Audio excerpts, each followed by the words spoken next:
वहीं इंडिया गठबंधन की जीत पर राहुल गांधी ने कहा कि चुनाव सिर्फ बीजेपी और एनडीए के खिलाफ नहीं था, बल्कि चुनाव सीबीआई और ईडी जैसी संस्थाओं के खिलाफ भी था, जिन्हें पीएम मोदी और अमित शाह अपने तरीके से चला रहे थे।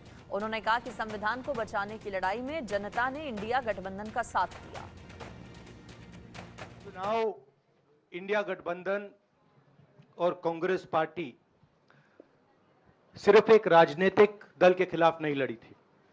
ये चुनाव हम बीजेपी, एक राजनीतिक दल, हिंदुस्तान के इंस्टीट्यूशंस, हिंदुस्तान का जो पूरा गवर्नेंस का स्ट्रक्चर है, इंटेलिजेंस एजेंसीज, सीबीआई, ईडी, ये सब, आधी जुडिशरी, इन सब के खिलाफ हम लड़े थे, क्योंकि इन सब संस्थाओं को, इन सब इंस्टीट्यूशंस को नरेंद्र मोदी जी ने और अमित शाह जी ने कैप्चर करा, धमकाया, डराया।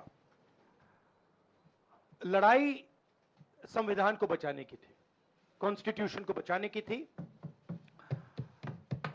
और मैं आपको सच बताऊं तो मेरे माइंड में था पहले से, जब इन्होंने हमारा बैंक अकाउंट कैंसिल किया, जब चीफ मिनिस्टर्स को जेल में डाला, पार्टियां तोड़ी, मेरे माइंड में था कि हिंदुस्तान की जनता अपने संविधान के लिए एक साथ खड़ी होकर लड़ जाएगी। कांग्रेस को भले ही 99 सीट मिली हैं, लेकिन राहुल गांधी का कहना है कि देश ने नरेंद्र मोदी को नकार दिया। उन्होंने कहा कि जनता से क्लियर मैसेज दिया गया है कि मोदी और अमित शाह को देश नहीं चाहिए। देश ने नरेंद्र मोदी जी को साफ कह दिया है कि हम आपको नहीं चाहते हैं। And this is the main thing that this election has said.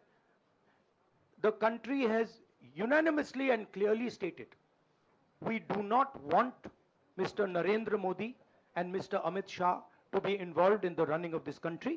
We do not like the way they have run this country.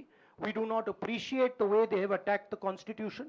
We do not appreciate the way they have run this country for the last 10 years. जब तक हम अपने alliance partner से बात नहीं करेंगे और जो नए पार्टनर हमको जुड़ने वाले हैं उनसे भी किस तरीके से हम बात करके अपने को मेजॉरिटी बना सकते हैं वो देखेंगे। सारे स्ट्रैटेजीज अगर यही मैं बोलूँगा फिर मोदी जी होशियार हो जाएंगे।